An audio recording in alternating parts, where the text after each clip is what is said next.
What is the age of this? I think they were in high school. High school. Good morning, thank you for being here. Students and teachers, I thank Mr. Majewski for being here with us and for talking about his movie and the reasons that led him to make this movie. I'm going to briefly introduce Mr. Majewski, even if there's no need, since the particular type of his movies and the richness of his movies, I think we should remember that this movie is part of a complexer scene that the director, the artist has been doing for a long time. This is an homage to Bosch, to the painter. You probably know him. He was an artist. Bruegel, sorry, and Bosch for the triptych.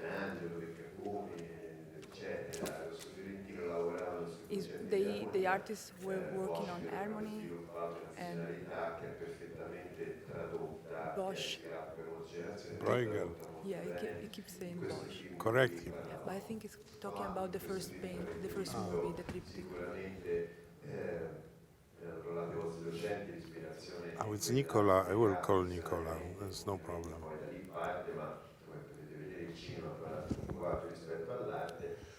Maybe after this we sit together and I tell you what I would like to do for the...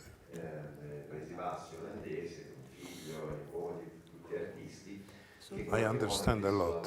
You don't need to. Only the questions.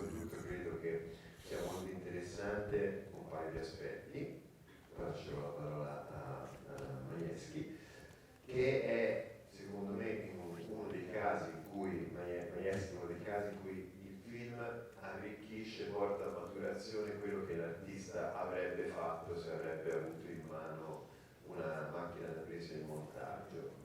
Anche mi riferisco a Bruegel con questi avvenimenti che si susseguono contemporaneamente nella stessa inquadratura, no? Un po' non so se avete visto dipinti di Bruegel, ma c'è questa serie di avvenimenti nell'ambito del quadro che avvengono in contemporanea, no? Più avvenimenti nello stesso dipinto, quindi un dipinto che non ha la dimensione del tempo, non si muove l'immagine, ma ci sono più avvenimenti nell'insieme del quadro.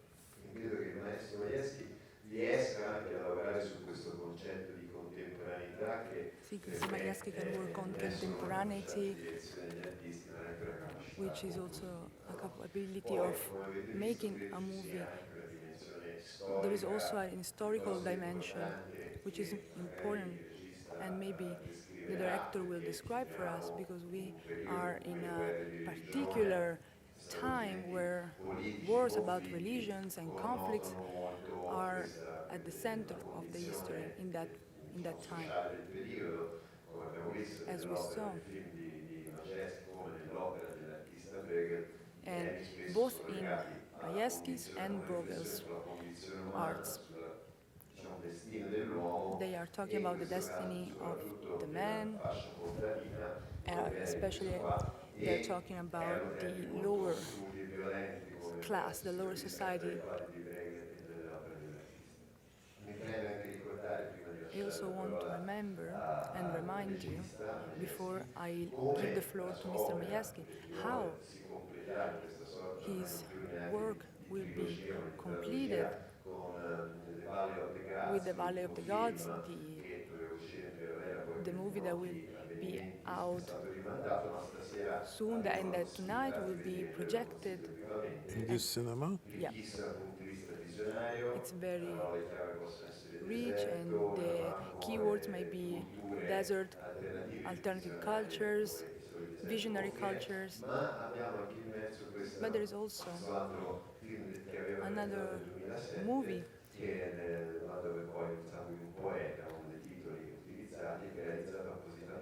which was made in 2007 that was also done by the Museum of Modern Art, a retrospective about Majewski, and another movie about Dante, Onirica, it's another film. And this film is made without dialogues. So were just a few words to introduce the artist, and I think now we can also begin with a dialogue with Mr. Majewski. I think he's going to want to say something and to introduce himself, because I was talking more about education purposes. So I think we should use the possibility to ask him everything and his comment on the movie, and thank him. I want to thank him again.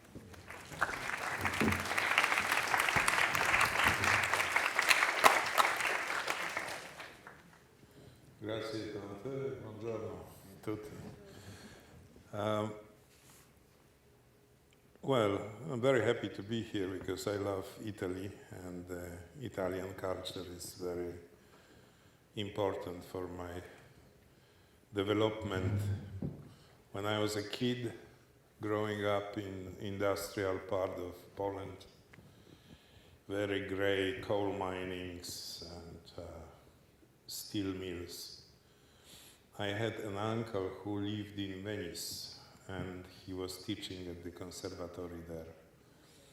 And his apartment was free for me to go in the summer.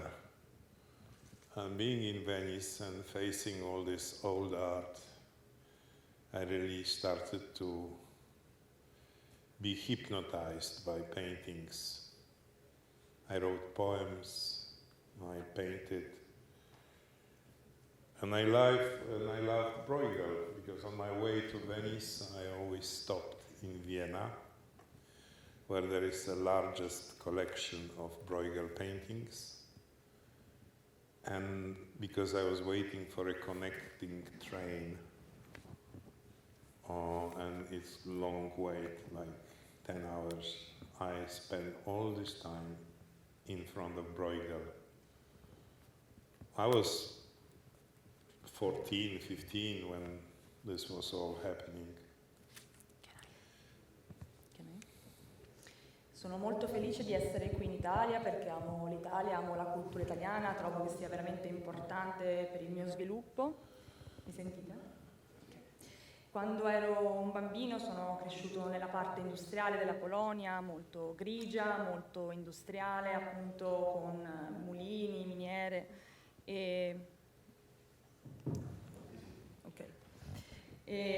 avevo uno zio che viveva a Venezia perché insegnava al conservatorio e lui mi lasciava sempre il suo appartamento durante l'estate libero, e quindi mi sono trovata a Venezia e circondato da questa arte fantastica, strabiliante, e ho iniziato a sentirmi ipnotizzato dagli dipinti che vedevo, e quindi ci scrivevo poesie, dipingevo, ed è proprio lì che non a Venezia ma in realtà a Vienna, dove ho scoperto Bruegel, perché a Vienna c'è un museo che raccoglie quasi tutte le opere di Bruegel, o perlomeno la maggior parte, è una delle collezioni più grandi di Bruegel, e io passavo da Vienna perché dalla Polonia per arrivare a Venezia dovevo prendere il treno, e era un viaggio lunghissimo di 10 ore, e mi fermavo a Vienna per fare il cambio.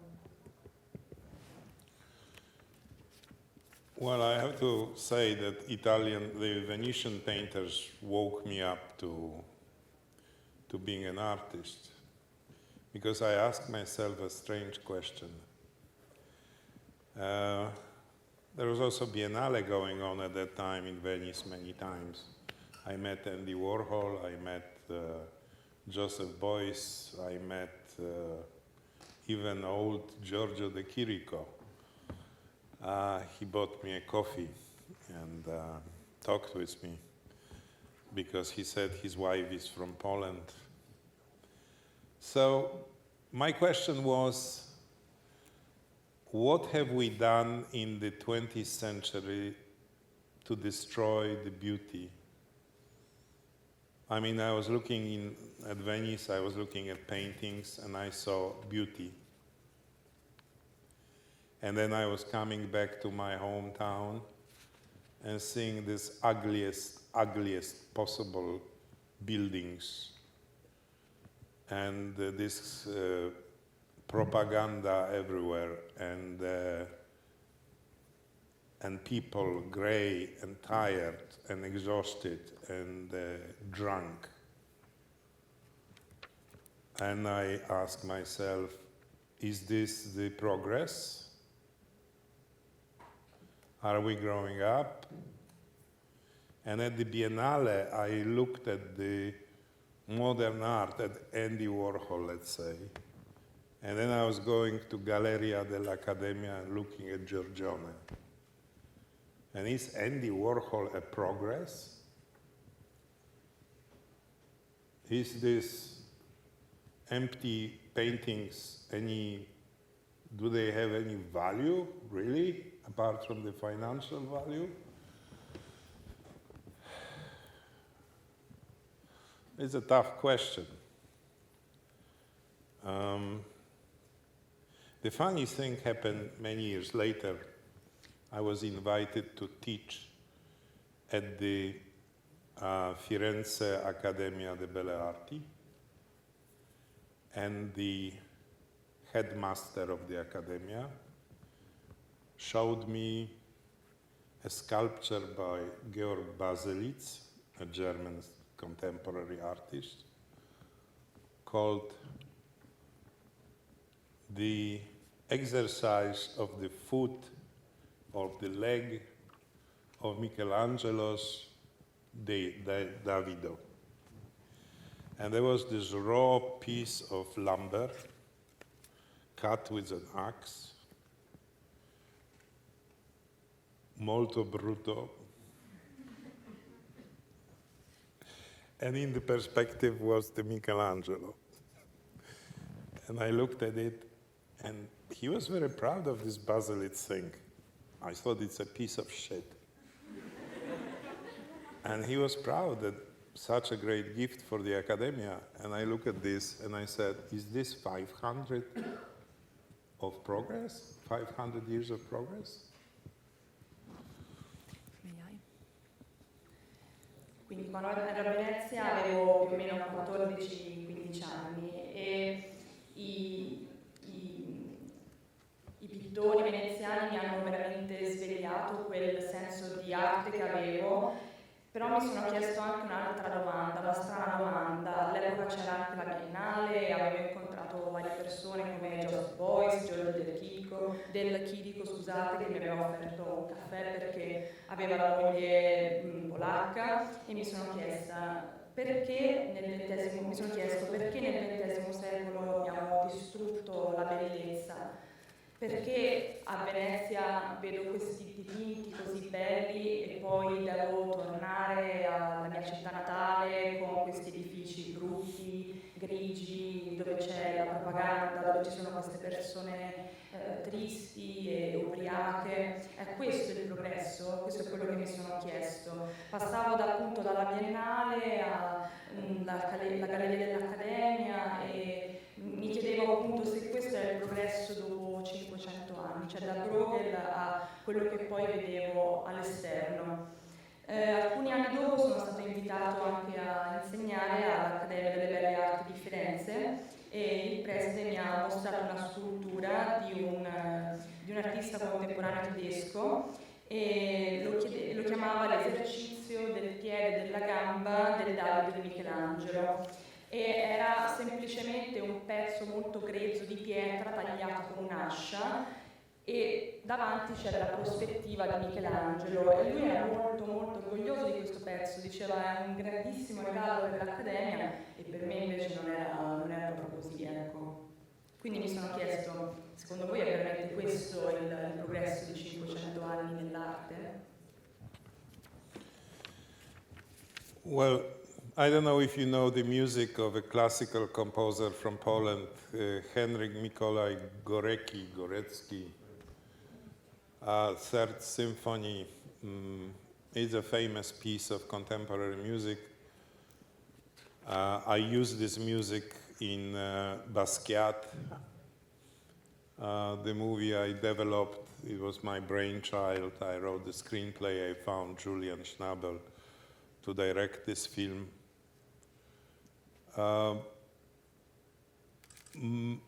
Górecki, how do you pronounce in Italy Górecki? Górecki, perfect. Because in America everybody says Górecki. Górecki he died 3 years ago, but he was a friend. He gave me music even to the I colori della passione. He was giving me his music to my films. And he was always asking me, Lech, what did we do with beauty? Why did we produce the century of the biggest amount of victims for political reasons? Why the 20th century is washed in blood? He found out that from an English professor at the London University that the 20th century produced 187 million victims of political systems, whether communist or Nazi, Hitler, First World War, which was idiotic. The bloom of the civilization was sitting in trenches and killing itself with the worst possible gases. That the convulsions that people were dying were incredible. These were very young people. They were well educated. And they were run by a bunch of old jerks who were sitting 100 miles away in a castle and deciding about this youth what to do. So he was asking me this question. He was asking me the question, is this the reason why the art was chopped down by all sorts of Picassos and Stravinskys that destroyed the centuries of search for harmony and beauty?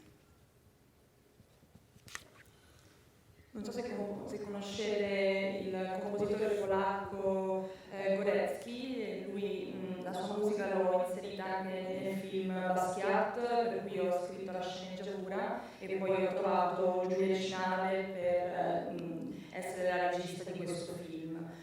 Górecki è morto 3 anni fa, ma era veramente un amico. Ho inserito la sua musica anche nei colori della passione, e la sua musica è sempre presente nei miei film.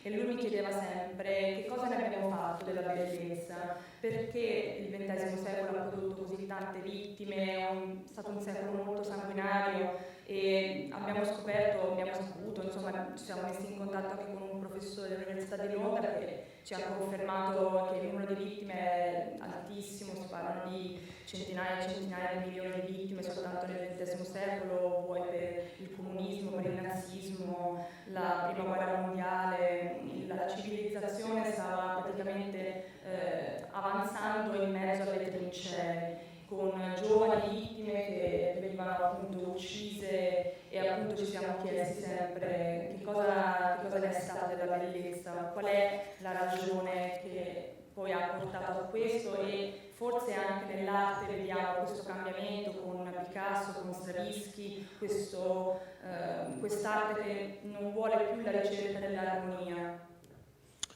Obviously, Picasso or Stravinsky were great artists. There's no question about it. The problem is that they use access and open the doors for a bunch of untalented people who are following them and destroying left, right, and center everything on their way. So the geniuses of Stravinsky, Picasso are excused. But at the same time, the following of this was a track of devastation. Beh, sicuramente Picasso e Stravinsky erano dei grandissimi artisti, ma il problema è che loro hanno aperto la porta poi per persone che non avevano il loro loro talento. Diciamo che Picasso, Stravinsky sono degli artisti che sono scusati, però purtroppo il loro seguito ha portato un po' alla devastazione dell'arte. Another example, I made a movie called Garden of Earthly Delights, which I shot in Venezia. And in this movie, my main character, a British scientist, is studying gondola. Gondola is a very, very unusual object for communication, because this is, if you take anything that flies and sails, it has to be symmetrical. All the boats and airplanes and anything that goes and flies is symmetrical. Gondola is not. Actually, it has one side larger than the other, because the constructor of one gondola has taken care of the weight of the gondolier who steps on the boat, on the side of the boat. Un altro esempio, per esempio, nell'altro film Il giardino delle delizie che ho fatto, l'ho girato a Venezia, dove la protagonista è una scienziata britannica e lei studia anche come è fatta la gondola, perché è uno strano oggetto di comunicazione. Qualsiasi cosa che vola, chiaramente di oggetti o che a livello di barche o aerei devono essere più o meno simmetriche, mentre invece la gondola non lo è perché ha una parte più grande dell'altra, e questo perché il costruttore della gondola l'aveva pensata già con il peso del gondoliere da una parte. And I'm talking about this because I met Nedis Tramontin, a very old man. He was close to 90, and he was working in a shipyard, a little shipyard in Ognissanti in Venezia with his son Roberto. And he had one tooth, and he was saying about Roberto, who was like close to 70, that he's a young kid. He has to learn. He has a lot of things to learn. E sto parlando di questo perché avevo incontrato Nadine Stramontin, che aveva 90 anni, era un vecchio signore che lavorava in un cantiere navale a Ognissanti a Venezia con il figlio Roberto, anche lui di 70 anni. E Nadine aveva un solo dente e si riferiva al figlio come un ragazzino che doveva ancora imparare molto. He was saying his family is making gondolas for over 500 years. And this was the year 2002 when I spoke with him. And he said he's got booked for making gondolas until 2035, being 90. E lui mi diceva appunto che la sua famiglia aveva fatto gondole da 500 anni, all'epoca era il 2002, e lui mi aveva detto che era stato chiesto di fare gondole fino all'anno 2035, quindi era prenotato fino al 2035. And he was wondering if Roberto will make a gondola that will sail or will sink. But he was laughing at the Japanese, because the Japanese company paid him a lot of money in order to come with the laser beams and computers and measure everything what he does in order to make gondolas in Japan. And E si chiedeva, ma Roberto, mio figlio, riuscirà a fare una gondola che effettivamente galleggia o andrà a fondo? E lui diceva sempre, rideva del fatto che anche delle aziende giapponesi lo avevano contattato, volevano pagargli tanti soldi perché volevano riprodurre le gondole anche in Giappone, e quindi volevano venire da lui con computer e laser per misurare tutte le proporzioni, per cercare di capire come poterle riprodurre in Giappone. And you have to know how he works. He never uses a measurement. He looks by his eye. It's a very complicated process to put together 11 different pieces of different wood without glue or nails. in order to make gondola.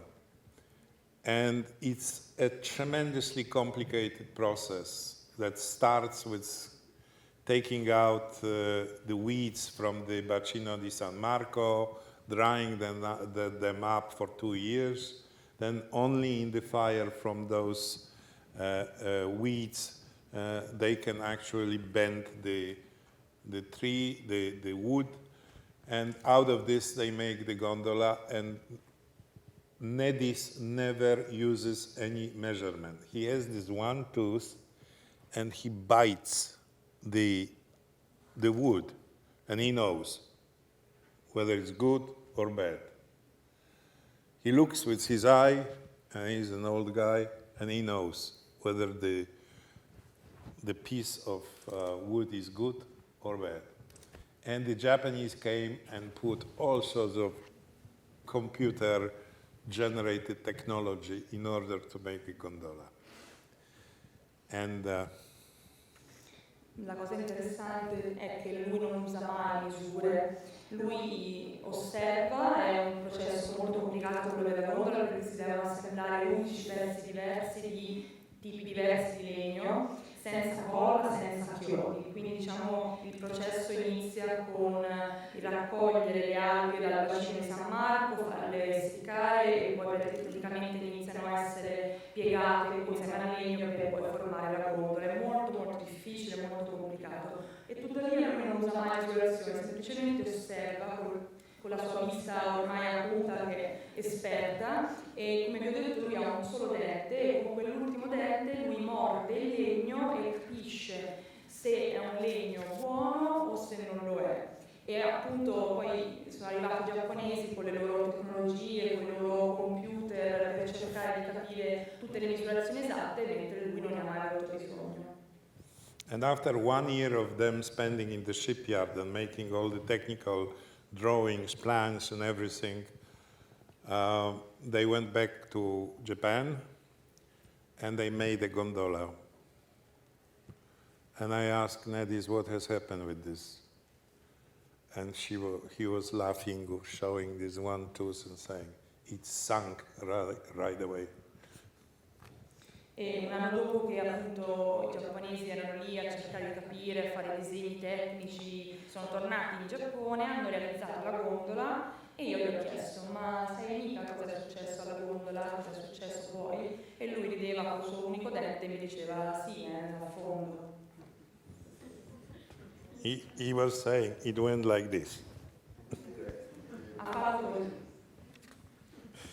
So, looking at this Nedis, the master builder of gondolas, you know what I'm talking about? That there is art in doing anything. Quindi parlavo appunto di lui che realizza gondole così, in questo modo, per dirvi che c'è arte in tutto. 4 years ago I was invited, I'm an artist. I do sculptures, I do video art pieces and photography, paintings, other things. And I was invited in Riga, the capital of Latvia, a national museum for a big exhibition of my work. And I was introduced in this, and I saw there was a very big vertical hall. And in this middle of the hall was a gondola hanging vertically, cut into bits and pieces, like if somebody had put a bomb inside the gondola and sort of exploded it. 4 anni fa, sapete, io sono anche un artista, uno scultore, dipingo, faccio foto e mi hanno invitato a Riga dalla Lettonia per una mostra del mio lavoro al Museo Nazionale. E a un certo punto ho visto un buco, un foro, e da cui penzolava una gondola, praticamente tagliata a metà, cioè come se ci fosse stata messa una bomba in mezzo e fosse esplosa e fossero rimasti solo due pezzi. So, we live in times when the person who can construct a gondola, which is compared to constructing a samurai sword. Technologically, it's so difficult and complicated to do a samurai sword, which can cut anything. Gondola is similarly difficult to build. And the man who can build gondola is dead by now. I don't know if Roberto ever, if he was like this Japanese, I don't know. Maybe he's keep going. But our century or our art can only destroy. Beh, diciamo che viviamo in un momento in cui la persona che costruisce la gondola, il processo della costruzione della gondola viene un po' paragonato a quello della costruzione di una spada dei samurai, un altro processo molto difficile chiaramente, però anche la gondola è estremamente difficile proprio come la spada e colui che può alla fine produrre la gondola, lui era, adesso non c'è più e poi non so se effettivamente Roberto ha preso in mano il lavoro del padre o se ha fatto un po' la fine dei giapponesi. Quello che so è che l'arte del nostro tempo distrugge. So what does it mean psychologically in the artist of today? Is this a question of exasperation of this artist, that he is so mad with his inability to create anything of value that he has to destroy everything in his way? I don't know, but Baselitz in Galleria dell'Accademia di Firenze or the vertical gondola in Latvia National Museum are all symptoms for me what has happened with human beings in the 20th century. These human beings were burned, boiled, cut, destroyed, gassed in Auschwitz and in Birkenau. We are the masters of destruction. E quindi mi sono chiesto che cosa è successo a livello psicologico agli artisti contemporanei, forse è proprio la loro esasperazione che non possono creare qualcosa di valore che li porta a distruggere l'arte. Baselitz nella Galleria dell'Accademia di Firenze o la gondola verticale a riga, tutte queste cose mi hanno fatto chiedere che cosa è successo agli esseri umani nel XX secolo. Chiaramente sono stati bruciati, sono stati uccisi, distrutti, tagliati, sono stati uccisi nelle camere a gas ad Auschwitz e Birkenau, e quindi mi sono chiesto che cosa è successo effettivamente, perché a livello psicologico l'artista ha raggiunto questo livello. We destroy humans, we destroy art, we destroy beauty, and we destroy nature. Come esseri umani distruggiamo un po' l'arte, la bellezza, la natura. Yesterday I was in Firenze at Uffizi and I saw the crowds that are gathering in front of Botticelli. And obviously people will die without beauty. That's for sure. They spiritually are dying. We're living in a plastic, fast-moving world. The reason for this fastness is to avoid any contemplation. And foremost, we are afraid of talking to ourselves. We're very scared of ourselves. Ieri ero agli Uffizi a Firenze e vedevo molte persone radunate davanti ai quadri di Botticelli e mi sono detto le persone stanno sicuramente morendo spiritualmente insieme alla bellezza, insieme all'arte, perché viviamo in un mondo troppo veloce. Questa forse è la ragione, forse vogliamo semplicemente evitare qualsiasi tipo di contemplazione, abbiamo paura di noi stessi, abbiamo paura di parlare di noi stessi e così via. Now the Bruegel. It's before the Bruegel, tonight is my movie called Valley of the Gods. I spent time with Navajo Indians in Utah. They're very strange people, very unusual. They constantly talk to their died one and to those who were not born yet. E stasera ci sarà la proiezione del mio ultimo film, LFFEC20 e prima di realizzarlo sono stato in Utah, in America, a parlare con i nativi navajo e sono delle persone, una tribù molto strana perché parlano sia alle persone che non ci sono più che a quelle che devono ancora nascere. They constantly are in conversation with, when I was walking with this Indian who was my guide at the desert called Valley of the Gods, he stopped me at one time and was holding my shoulder, and I didn't know what's going on. And after a while he went forward, and I followed him and I asked him, what has happened? Why did we stop? And he looked at me and said, you didn't see it, but a herd of dead Mustangs just ran by. You didn't want to get in the middle of it. A un certo punto addirittura camminavo insieme a un nativo in questo deserto appunto chiamato Valley of the Gods e lui mi ha fermato mettendomi una mano sulla spalla e io ero per lì non capivo, poi a un certo punto ha continuato a camminare e allora gli ho chiesto ma che stava succedendo, perché mi hai fermato? E lui mi ha detto beh perché alcuni peli dei Mustang stavano abbassando, sicuramente non vorrai mica andarci in mezzo. So I feel sometimes like these Navajo people because I don't believe that certain people are dying. And because I was so upset with the modern art,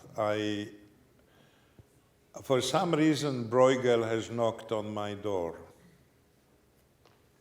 E a volte un po' mi sento come Navajo, non credo che tutte le persone stiano del tutto morendo e forse era anche la mia delusione con l'arte moderna che poi mi ha portato un po' ad affacciarmi a Bruegel che è come se mi avesse bussato alla porta. Out of blue, a postman brought a parcel for me, and in this parcel was the book called The Mill and the Cross by Michael Gibson, the greatest Bruegel art historian. A un certo punto arriva un pacco tramite un postino e lo apro e ci trovo un libro chiamato The Mill and the Cross di Michael Gibson, che è un grande storico dell'arte esperto di Bruegel. I read a lot of art history books because I'm teaching at various universities around the world.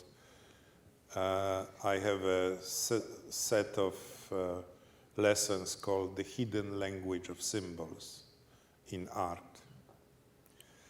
And I have to say that Michael Gibson's book, most of the books are very boring and they have very little to say, but Gibson had 250 pages, the most powerful book on a singular painting by Bruegel.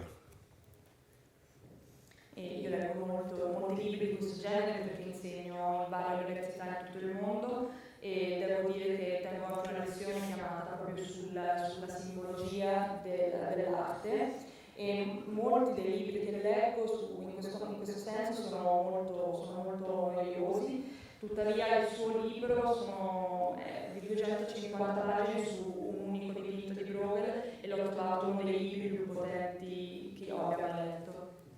I met with Gibson in Paris, and because I wrote to him that this is a fantastic book, and he said, let's do the film together. E io l'ho incontrato a Parigi perché gli avevo poi scritto che avevo trovato il suo libro veramente fantastico e lui mi ha detto, ma sì, facciamoci un film sopra. And I met with him and he said, okay, we will go to Vienna and we stay in front of Bruegel painting and I will describe all the symbolic meanings of the particular. He thought I will do with him an educational documentary. E ci siamo incontrati e mi ha detto, adesso andiamo a Vienna insieme, ci mettiamo di fronte al dipinto di Bruegel e io ti descrivo tutti i simboli che ci sono dentro il dipinto. Però lui voleva farmi fare un documentario didattico, non un film vero e proprio. And I said, no, I want to make a feature film. E io gli ho detto, no, voglio farci proprio un lungometraggio, un film vero e proprio. And he said, you must be crazy. How can you make a film of a painting? I mean, it's impossible. And he was scratching his head and said, okay, real gentlemen do the impossible, so let's try. E lui mi ha detto, ma devi essere pazzo a voler realizzare un film su un unico dipinto. Però si stava grattando la testa e diceva, ma forse tu vuoi veramente realizzare l'impossibile. And the hardest thing to do for the film is to do the structure of the film. And I believe, like one of the poets said, that a good film can be drawn. The drawing can be made for a good poem or for a good film. And since film, for me, is definitely a poem, it goes together. E la cosa più difficile è stata realizzare la struttura del film. Qualcuno una volta ha detto che per realizzare un buon film si può disegnare o una buona poesia o un buon film. E proprio perché per me questo film è una poesia, le due cose vanno di pari passo. So I said it should start with the darkness, and I painted the dark, and end with the darkness, and the arch that goes above it, the highest point should be the rock with the mill on top of it. E io mi sono detto, inizierà sicuramente con l'oscurità, quindi l'ho disegnata, poi finirà con l'oscurità e invece l'arco in mezzo, tra l'inizio e la fine, il punto più alto dell'arco ci sarà la roccia sopra il mulino. And in the first half of the film will be a victim which is put to wheel and tied and dead on the wheel.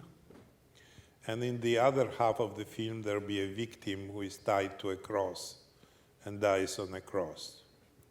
E mi sono detto, nella prima parte del film ci sarà una vittima legata, messa sopra la ruota, e nella seconda parte del film invece la vittima sarà legata a una croce. And the first victim on the wheel will be anonymous, and the other victim on the cross will be synonymous with Christ. E la prima vittima sarà una vittima anonima, quella messa sulla ruota, mentre la seconda rappresenterà Cristo in croce.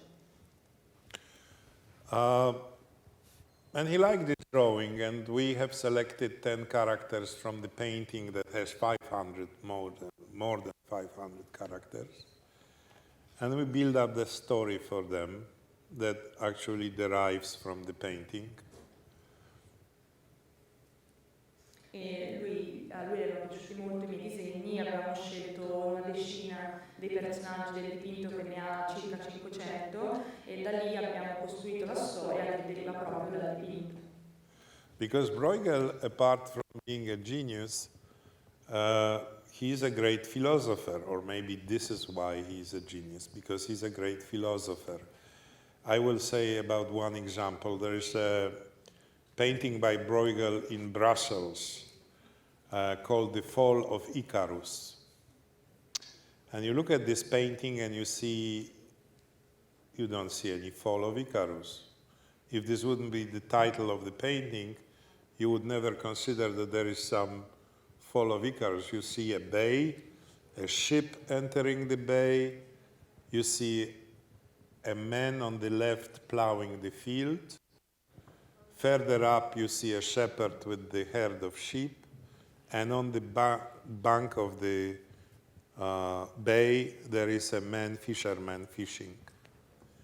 And only because of the title, you see two legs sticking out of the water, as if nothing has happened. E il fatto che ciò che rende Bruegel un genio è forse anche perché è un grandissimo filosofo.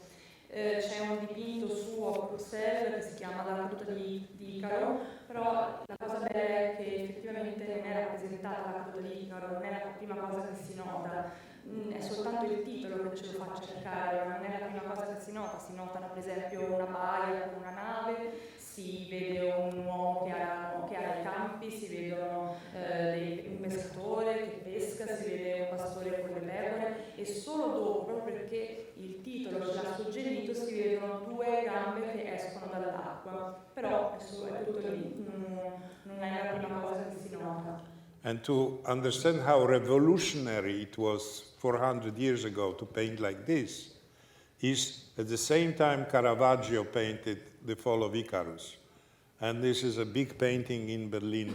And you see a beautiful young man falling down on the foreground. It's just basically his body, broken wings, his expression on the face is horror, and you don't see any landscape. It's him, head down, falling, the drama of a young man falling. And in Bruegel, there's no drama, there's peace.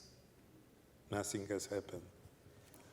E potete immaginare quanto fosse rivoluzionario fare un dipinto del genere, soprattutto perché nella caduta di Icaro di Caravaggio si vede proprio Icaro che cade, si vede la sua espressione di orrore, si vede questo corpo che precipita. C'è un po' una cosa drammatica in questo dipinto, mentre in quello di Bruegel non c'è niente di drammatico, ma c'è pace. So it is like if you would stage Shakespeare Hamlet and Act 1, everybody is on stage, but Hamlet is not present. Act 2, the same. And in the third act, Hamlet somehow is running in the back of the stage, and that's it. How to stage Hamlet without Hamlet?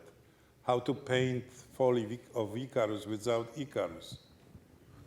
È un po' come se rappresentassimo l'Amleto di Shakespeare e nel primo atto lui non appare, non è presente, nel secondo atto stessa cosa e poi a un certo punto nel terzo atto lo vediamo correre dietro gli altri. Come si fa a rappresentare l'Amleto senza Amleto e così come fa Bruegel, come si fa a rappresentare Icaro senza Icaro? So it's obviously that Bruegel has a message. He says, when anything important happens in our lives, we don't see it. We're blind. We're only concentrating on the end of our nose, and we don't see anything further. Quindi il messaggio di Bruegel è che quando succede qualcosa di importante nelle nostre vite noi non ce ne rendiamo conto, non lo vediamo perché siamo troppo fermi a guardare semplicemente quello che succede nel nostro piccolo. Okay. If you have questions, please ask me, because I see I'm speaking too long. But Fatemi pure delle domande se sto parlando troppo.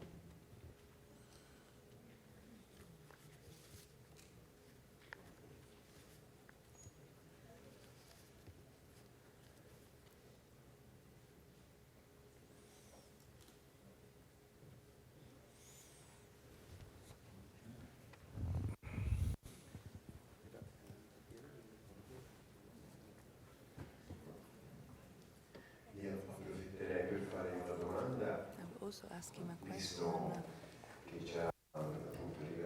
since he's also telling us about his parallel activity. I think it can be understood that he's also a photographer, an artist, a painter, a sculptor. So he's also already explained his love, his young love for art. But how can he do both? How can he do both? Do they feed each other? Can you tell us also something about the movie inspired to Boscia and Dante, since we're here? what did they see today? Bruegel? The Mill and the Cross? Yes. I colori della passione. Yes. Okay, I will say that. Oh, there is somebody wants to say.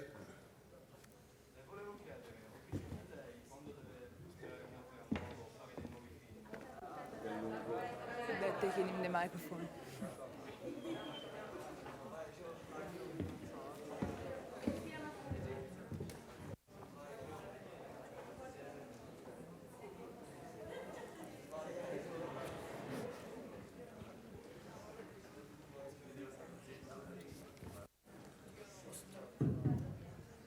Allora, quello che le volevo dire è che ho visto che lei quando deve fare un'opera nuova, un film, va sempre a vedere When you have to make a new movie, vicino, e sta vicino alle persone. you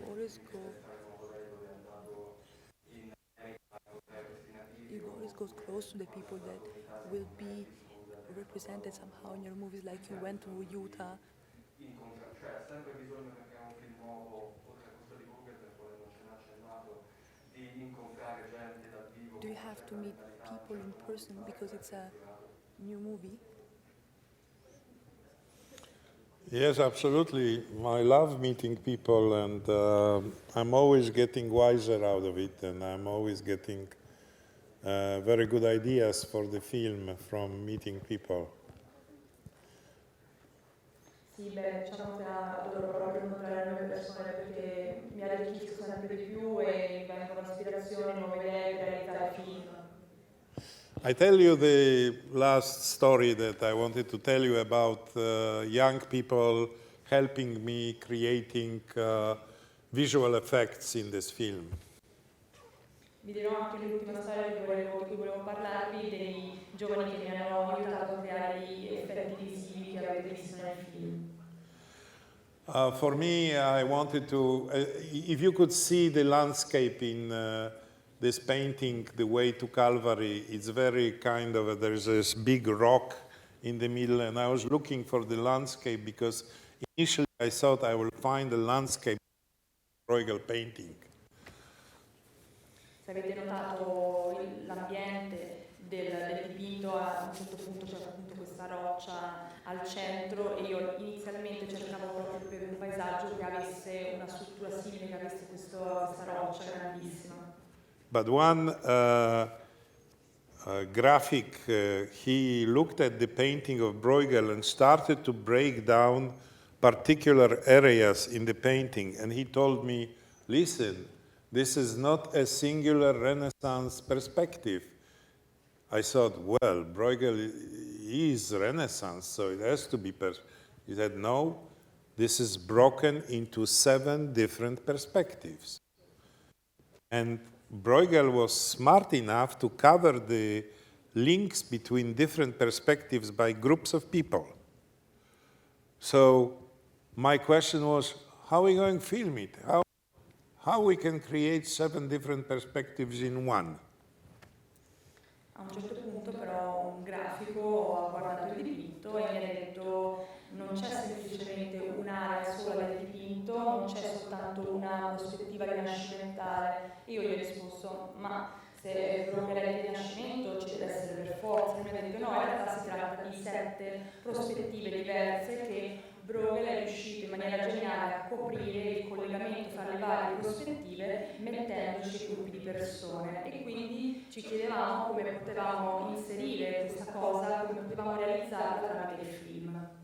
So each section of the larger shot we filmed separately, and then in computer graphics we joined layer after layer after layer. Each shot in I colori della passione, the minimum is 40 layers, 41 to be precise. The maximum is this combined image, it has 157 layers. Quindi diciamo che appunto ci chiedevamo come potevamo raggruppare tutte e 7 le prospettive in una sola e le inquadrature maggiori le abbiamo girate separatamente, poi con la computer grafica abbiamo aggiunto gli strati. Per farvi capire, nel film ci sono più o meno 41 strati, mentre invece poi combinati tutti insieme al massimo abbiamo raggiunto un numero di 157 strati. And I had 80 young graphic designers who were working on this film, and everybody was telling me these young people don't have patience to do this, because when you put together so many layers, there's always one layer is fucking up, and the other layer is wrong, and you have to correct it again and again, and just to count it, digitalize this summa summarum of the effects, it takes ages by computers. There were like 40 computers linked together and counting. This big shot was 8 days of these 40 computers working constantly. And I was totally surprised that all these young people, their girlfriends were calling up and almost splitting with them because they spent hours hours and hours working on it. It's unbelievable how they put their heart and soul into making this film. And There were 80, right? 80. E c'erano 80 grafici molto giovani che lavoravano a questo progetto e mi dicevano non hanno pazienza di aggiungere gli strati uno dopo l'altro perché il lavoro è molto difficile, duro e ce n'è sempre uno che non funziona, quindi dobbiamo sempre correggere e così via. E invece poi devo dire che hanno lavorato benissimo e per farvi capire c'erano 40 computer collegati che lavoravano continuamente per contare gli strati, correggere e mettere i nuovi strati, e l'inquadratura che avete visto, la scena che avete visto, per realizzarla sono serviti 8 giorni per i computer per realizzarla del tutto. E vi dico che questi grafici erano sempre con noi, lavoravano ore dopo ore, c'erano le fidanzate che li chiamavano, a un certo punto avevo paura che qualcuna li lasciasse perché appunto ci hanno messo cuore e anima per realizzare questo film. So 4 guys were working on a symbolic scene there of Rutger Hauer poking a spider on a spider web. And at first we showed Rutger Hauer against the green screen. And Rutger was saying, where is the spider? I said, don't worry, Rutger, we'll put the spider in the visual effects. And he says, but I have to look at the spider. So I said, look at the end of the stick you're poking the spider. And that's how we film Rutger Hauer. Then we film grass, and we film branch to spread the spider web on it. Maybe you start. Mm-hmm. E c'erano 4 grafici che lavoravano sulla simbologia, sull'immagine simbolica di Rutger Hauer che punzecchiava il ragnetto.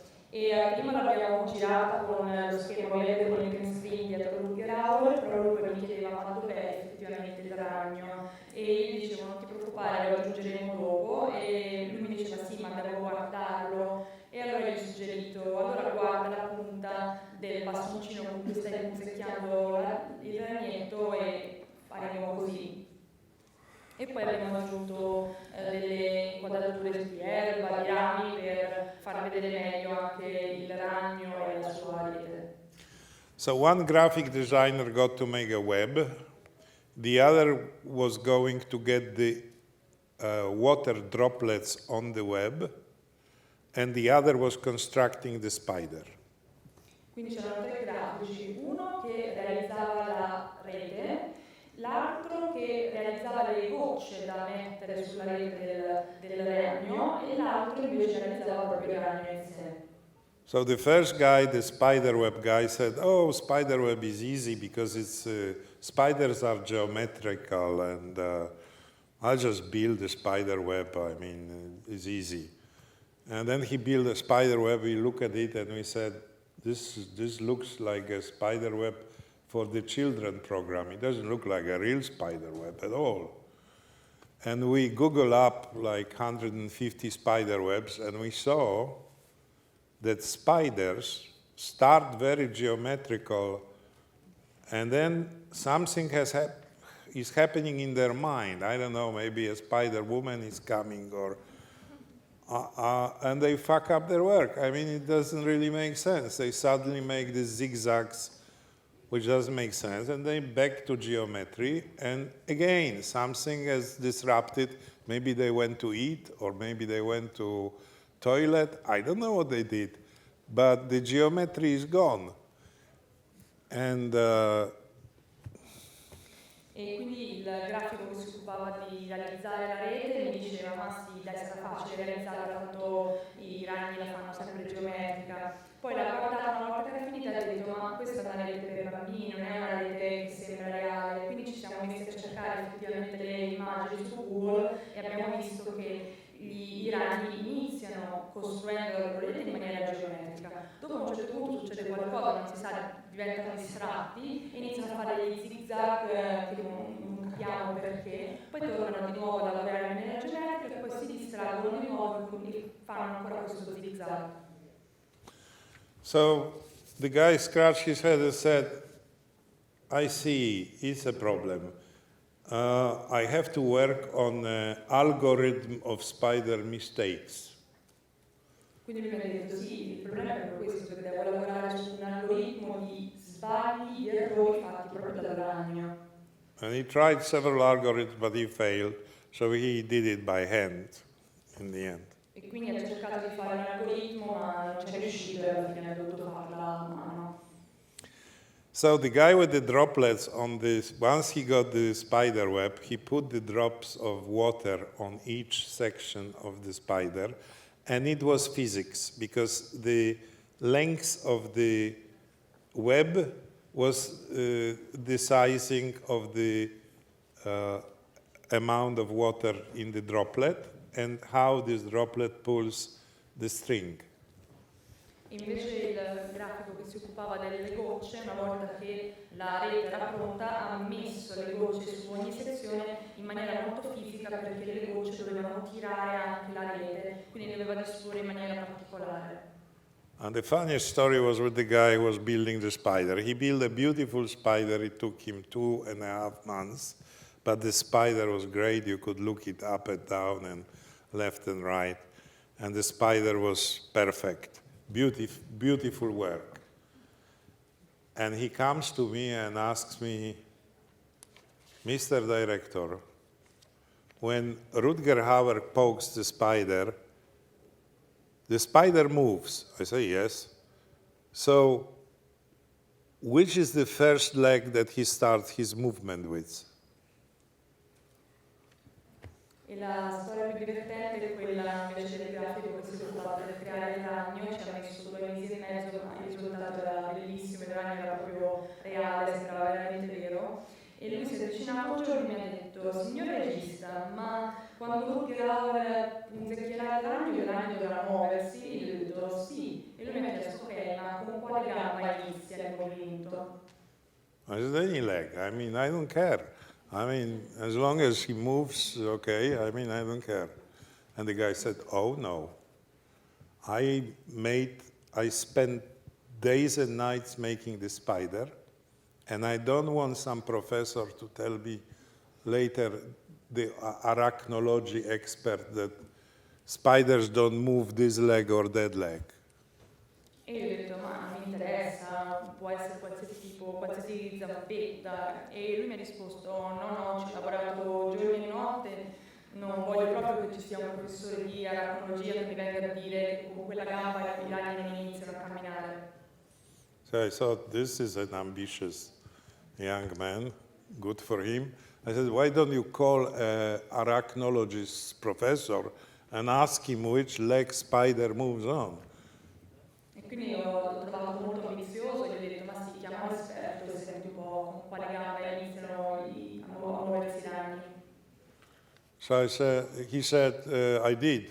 I called the professor, and they didn't want to connect me because they thought I'm crazy. E lui mi ha detto, sì, ho chiamato, però non mi hanno messo in contatto col professore perché pensavano che fossi matto. So he went to grab the professor at the Warsaw University and asked him the question, Mr. Professor Spider, which leg start the movement with? E quindi è andato all'Università di Varsavia, si è incontrato con un esperto, con un professore, e gli ha chiesto con quale gamba iniziano il movimento i ragni? And the professor said, 50 years I'm studying spiders, but I never realized which legs they start them. Il professore gli ha risposto, ma studio i ragni da 50 anni e non mi era mai capitato di pensare a con quale gamba iniziasse il movimento i ragni. So a guy who was building the spider web, he had a grandmother in an old house, and he caught like 6 spiders and brought the spiders in the jar to the studio. And we dumped the spiders on this white table and had a slow-mo cameras filming them. E il ragazzo il grafico che ha costruito la rete invece aveva la nonna che era in una casa per il riposo e ha portato 6 ragni che aveva raccolto in un barattolo loro li abbiamo messi sul tavolo bianco e li abbiamo osservati con la camera in slow motion. And then we saw the effect. Do you know which leg the spider starts the movement with? E quindi abbiamo visto come risultato l'effetto. Sapete quindi con quale gamba inizia il movimento? Each spider started with different leg. Ogni ragno iniziava con una gamba diversa. So the guy was released, and yesterday watching Leonardo da Vinci and knowing how he studied nature, I thought these times are gone. You don't need to study the nature anymore because there's so many smart books and smart professors who know everything. E quindi il grafico per poter realizzare il ragno era tranquillo. E io ieri guardavo Leonardo da Vinci e pensavo a quanto studiava la natura e mi sono detto questi studi sulla natura non esistono più oggi perché ci sono così tanti libri, così tanti professori che ne sanno tutte. So in a way, this young man was like young Leonardo da Vinci studying the spider movement. So even for computer graphics, you might need it. You might need this knowledge that Leonardo had.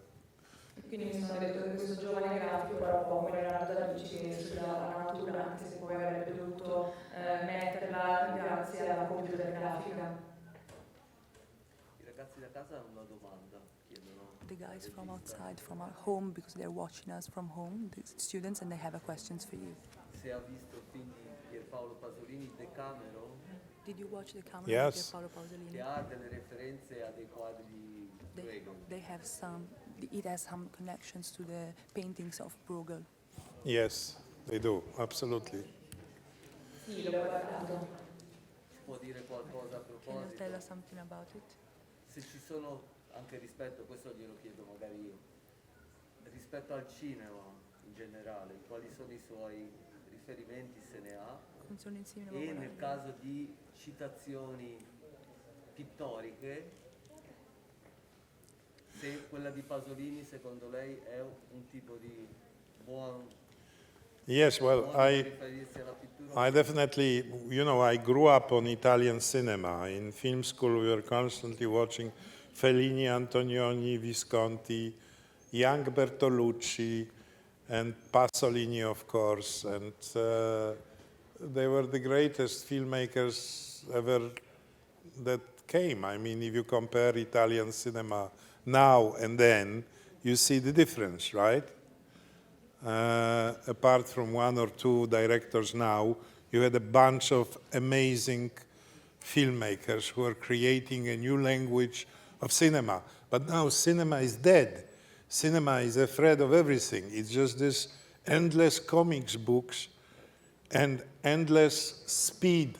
I said before that the speed is like the speed that you take, right? It's to avoid yourself.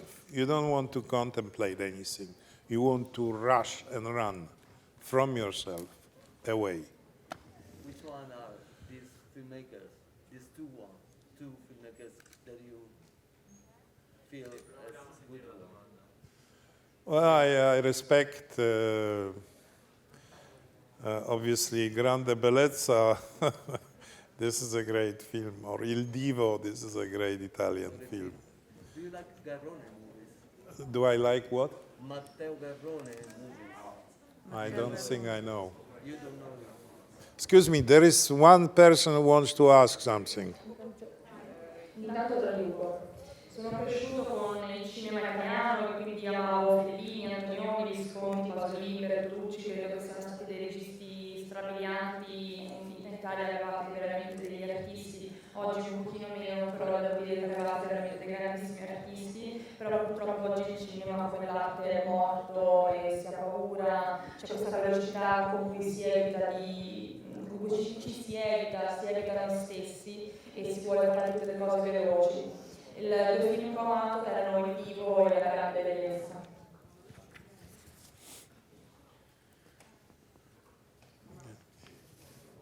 Volevo chiedere, ma lei come ha fatto a visitare anche musei italiani? In which way did you visit Italian museums and you became also an artist besides a director? Well, I was saying the Venezia and the Galleria dell'Accademia, and particularly Giorgione and Tempesta. And this painting was eating my time. I spent ages in front of this painting. And one day I stood in front of Giorgione's Tempesta and I went out for a cigarette. I was sitting and smoking on Ponte dell'Accademia, and no, in Venice, Venezia. And I realized that I saw a mystery garden like in Giorgione in the cinema, and it was Antonioni's Blow Up, this scene in the park.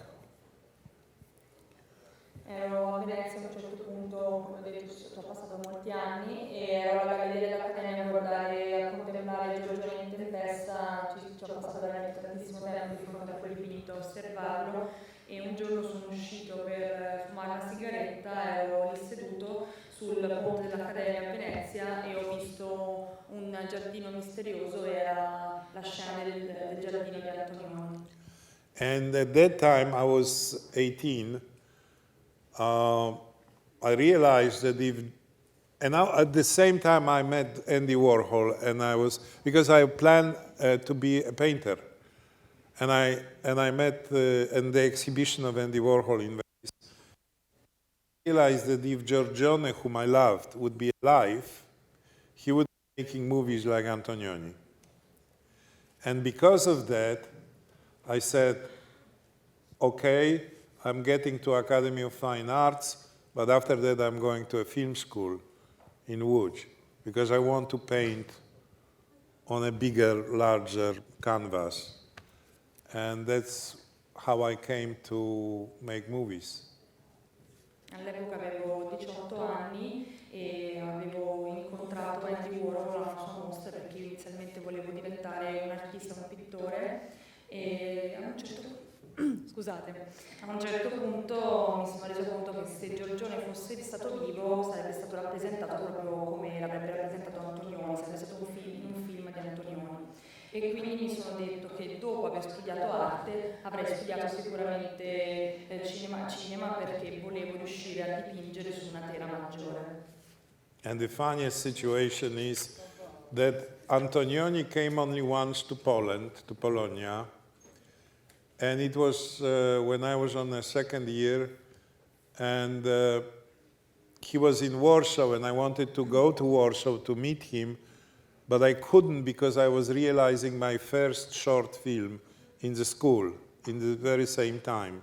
So I couldn't abandon my first film to go to meet Antonioni because I wanted just to see him.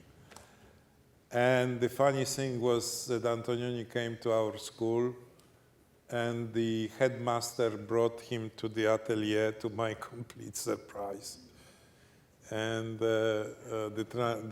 he said, "Why, come shake hand," because Antonioni wanted to shake my hand. And I shook hand with Antonioni, and he said to me, "Buona fortuna." So this is how life happens, you know. Antonioni made my decision to go to the film school, and here he came to the film school to say "Buona fortuna" by accident. I don't know, there's a philosopher who says there are no accidents, there are only laws or rules which we don't know. We are not aware of them, but there are. The same with Bruegel. I was staying in front of Bruegel paintings as a teenager, as a 14, 15, 16-year-old young guy, and I loved him. And Bruegel, years later, sent me that book called The Mill and the Cross. And through that book, you seeing Bruegel on the screen. Is this an accident? Or is this a Leibniz law that we don't know about? We are projecting. You are in a very important age because your projections are going to materialize. Whatever you want to do, unless you fail, in believing. You cannot lose your belief. But if you believe, you'll get it. Mountain will come to you. It's unbelievable. Dead people will come to you. Unbelievable. E la cosa interessante era che Antonioni è venuto una volta in Polonia, ma io ero al secondo anno e io volevo incontrarlo, ma non potevo perché stavo girando il mio primo corto per la scuola. E la cosa divertente poi, interessante soprattutto, è che poi lui è venuto effettivamente alla mia scuola e il preside mi ha presentato Antonioni perché Antonioni mi la mano e mi ha augurato buona fortuna. E vedete come è un circolo la vita. Io ho iniziato a studiare cinema proprio per Antonioni e poi Antonioni è venuto ha voluto incontrarmi e augurarmi buona fortuna. Quindi mi sono chiesto, ma è un caso? Qualcuno ha detto che nella vita non ci sono casi, ma semplicemente tantissime regole che noi non conosciamo, ma che ci sono. E la stessa cosa è successa un po' con Bruegel. Io lo osservavo quando ero adolescente, lo adoravo quando ero adolescente, poi anni dopo ho ricevuto un libro su un suo dipinto e da questo libro poi ho fatto un film. Siete in un'età molto importante tutti voi, perché voi avete dei pensieri che state proiettando nel mondo e a meno che non falliate nel credere a quello che state pensando, alle vostre idee, queste idee si materializzeranno e anche la montagna verrà da voi, così come le persone verranno da voi. Okay? Perché questa scelta di pochi dialoghi? Why so few dialogues in this movie? I don't believe in words anymore. I mean, we abused words so much that they don't mean nothing. You know who is the genius? Messi. And who is an artist? Some bloody singer. I mean, the words don't mean much. Non credo molto alle parole, le abbiamo usate fin troppo e non ci credo molto più.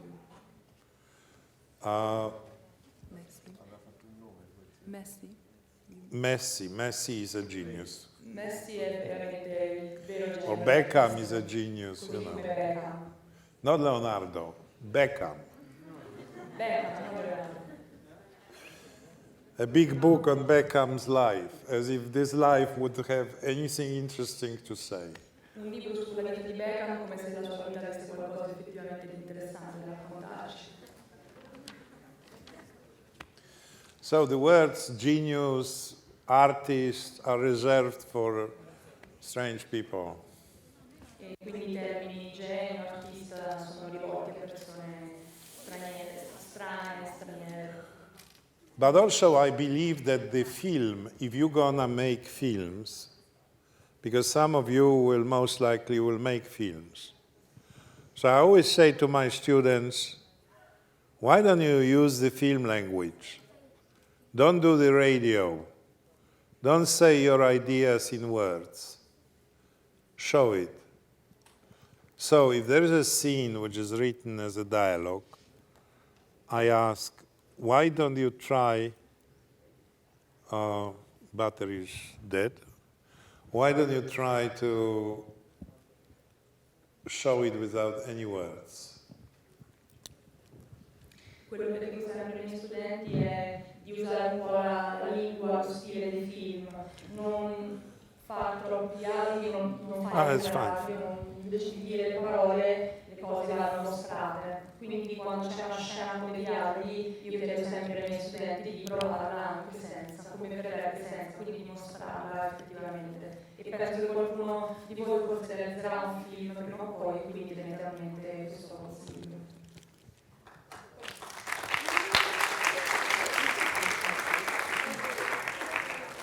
You mean you want to finish it? No, there's a question actually. There's a question. Oh. I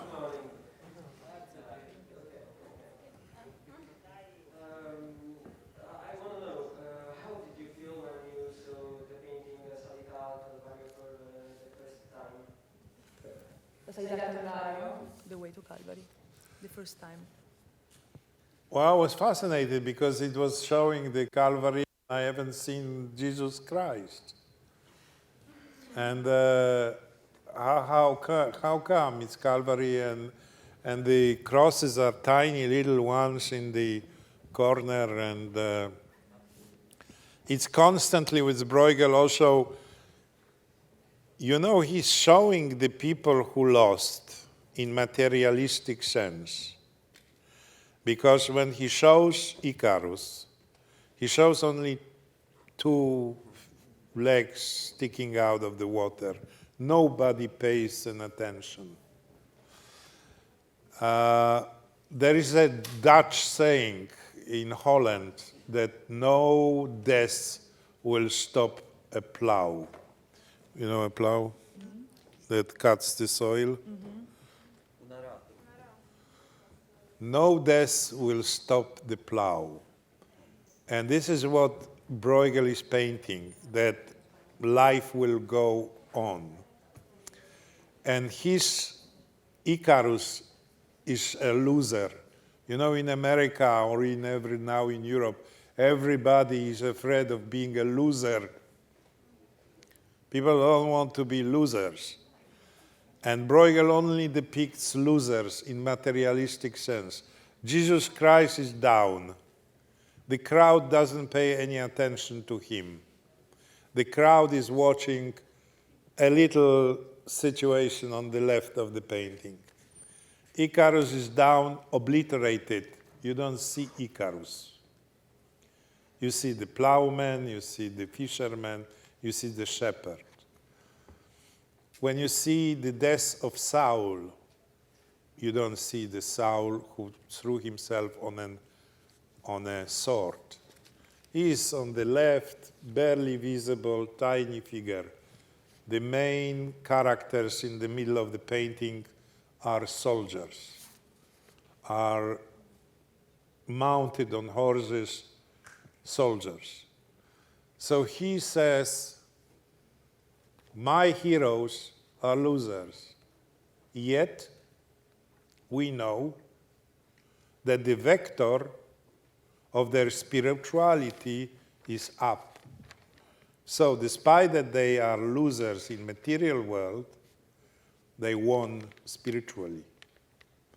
Icarus is a symbol of a flight, short-lived, but a flight.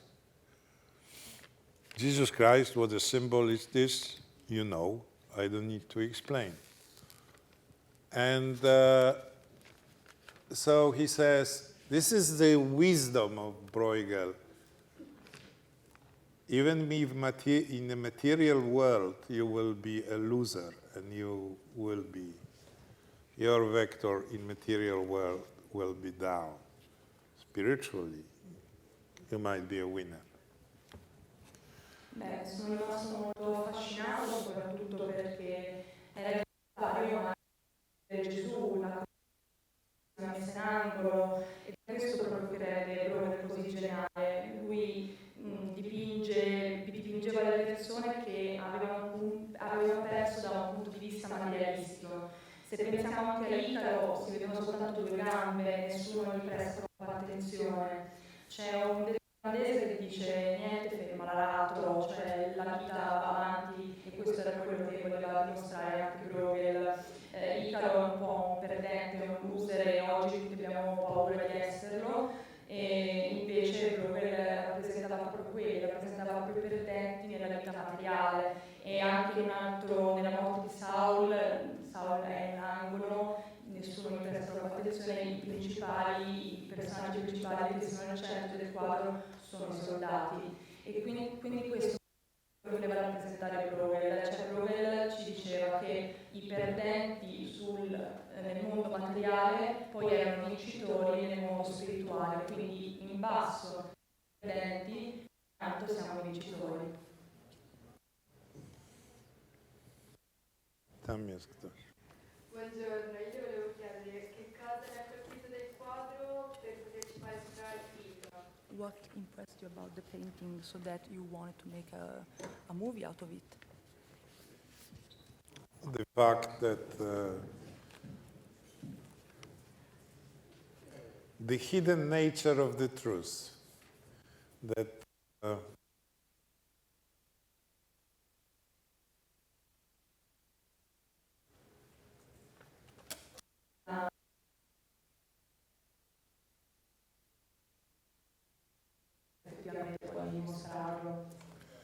yes, you wanted to say? Good morning. Well, my question is, why do you choose to give the words or telling the story to more than one only character in the film? Because you can see different point of view of various characters, and I don't understand why you did this on except that give the words to telling the story of the film for only one character. In which film? Nei colori della passione. Yeah. That I'm showing only one character? No, you're showing more, so she wanted to ask, why do you show so many characters instead of just one? Well, because it's a story about the. That's what Bruegel is doing. He uses crowd to cover the most important story, because he shows when important things happen, we don't notice them. Let me put it plainly. When Jesus Christ died, nobody was taking care of it. It was a provincial little situation somewhere in the far provinces of Roman Empire. At that time, Tiberius was the Caesar, was the ruler of great Roman Empire, and all media of the time, historians and like, were in Rome watching a little finger of Tiberius the Caesar and what is he deciding. The Jesus Christ story was a totally provincial, unimportant, completely unknown affair. And for some reasons, which we don't understand how, this story became a crucial axis of our civilization. That's the wonder of the history that we live in. Somebody does something little somewhere, and that becomes the essence and the heart and the salt of the times, and not what Tiberius is doing, though he's elevated to this godly statue of being the Caesar of the greatest empire. That is another story about the spiritual versus material. Basically, Jesus was a young man who was really taken on a trip. He had a mission. I don't know. I mean, I'm trying to look at him as a human being more than a god. I mean, he had his go. And for some reason, his story is known to people who are illiterate. And who knows about Tiberius, the Caesar, the ruler, the king? Nobody can say anything. Volevo rappresentarlo proprio come faceva Bruegel, cioè Bruegel nascondeva più importante con la e questo perché le cose più importanti noi non le notiamo.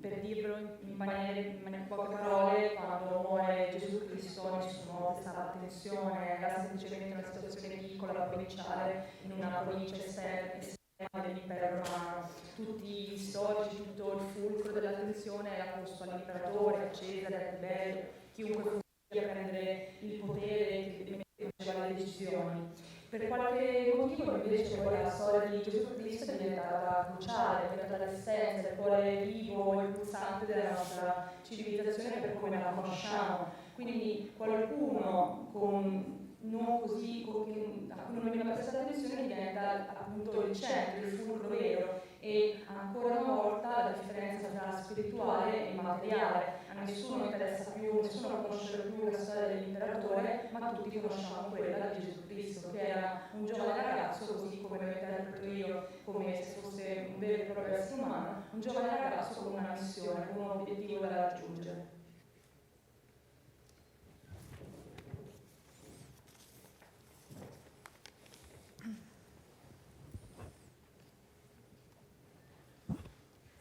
I want to ask you for some advice for future generation about art.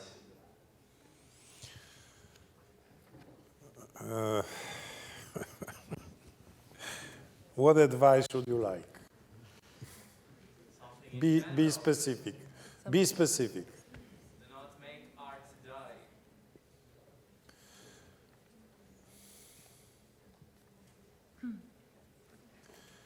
I can't give you any answer. I mean, everything what I said was an answer. Tutto quello che ho detto finora era più o meno la mia risposta, non so cos'altro aggiungere. Proszę. Okay, are we off or last question? Two questions.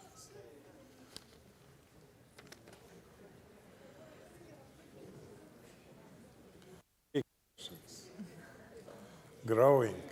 At first there was no questions. Va bene, dopo. Io volevo sapere come ha fatto ad unire le immagini, cioè le persone reali con appunto il dipinto. How did you unite the images, the real images, with the actors and the landscape with the true image of the painting? Well, as I said before, I mean, there were layers and layers and layers, and we had to work on uniting them and molding it into one image, and it was a really very, very complicated procedure. So, are you asking about the technical side, or? Yeah, the technical side. Yeah, well, let's say the clouds I shot in New Zealand. The clouds in New Zealand are amazing. At that time, I was a visiting professor at the Canterbury University in New Zealand, in Christchurch, and I met with Peter Jackson because he was showing my films at for his colleagues. And Peter Jackson gave me a cameraman because I was amazed at the formation of the clouds, which Maori people call the southern island of New Zealand, the island of the rolling cloud. And it is a strange rolling effect between two oceans that mold this amazing, this looks like a piece of marble, the New Zealand cloud. So I shot that cloud and I knew I'm gonna put it as a Bruegel cloud. Perché come dicevo appunto erano uno strato dopo l'altro che andavano fusi in un'immagine sola, però comunque sia a livello tecnico, per esempio le nuvole le ho prese, le ho filmate in Nuova Zelanda perché ero un professore in visita in una università e ho incontrato Peter Jackson che stava mostrando i miei film ai colleghi e mi ha dato per un giorno un cameraman e c'era questo effetto bellissimo di queste nuvole che i Maori chiamavano l'isola delle nuvole che rotolano, c'è proprio questo effetto che sembrano quasi marmo e quindi le ho riprese e sapevo che le avrei inserite come le nuvole dipinte da Bruegel. Viggo Mortensen, who played, he got his first big role in my movie, and later he was the Aragorn in Lord of the Rings. Viggo connected me with Peter Jackson, and that's how I filmed it. Other than that, I shot some nature. I saw the ruins of a castle, and a guy who climbs mountains, and he's a computer graphic, has created the rock with the mill on top of it in computer 3D creation. So And we molded it together with some fragments of Bruegel paintings. So it was nature from different places, my painting, because I had to paint some elements of the tree, New Zealand sky, actors, and Peter Bruegel fragments. L'attore principale della lezione mi aveva messo in contatto con Peter Jackson, quindi diciamo che appunto avevo ripreso la natura in diversi luoghi, poi avevo fatto alcune riprese delle rovine di un castello e poi c'erano i grafici che lavoravano in 3D per la roccia con il mulino sopra, e poi c'erano frammenti anche dei miei dipinti e dei dipinti di Bruegel, e quindi poi c'era il cielo della Nuova Zelanda, gli attori e chiaramente l'essenza di Peter Bruegel, tutto quanto unito per il film. Io volevo chiedere se secondo lei in futuro per l'arte del cinema ci sarà più ritorno alla ricerca dell'armonia. In the future for art and cinema, do you think there will be more the story or the going back to the seek of harmony?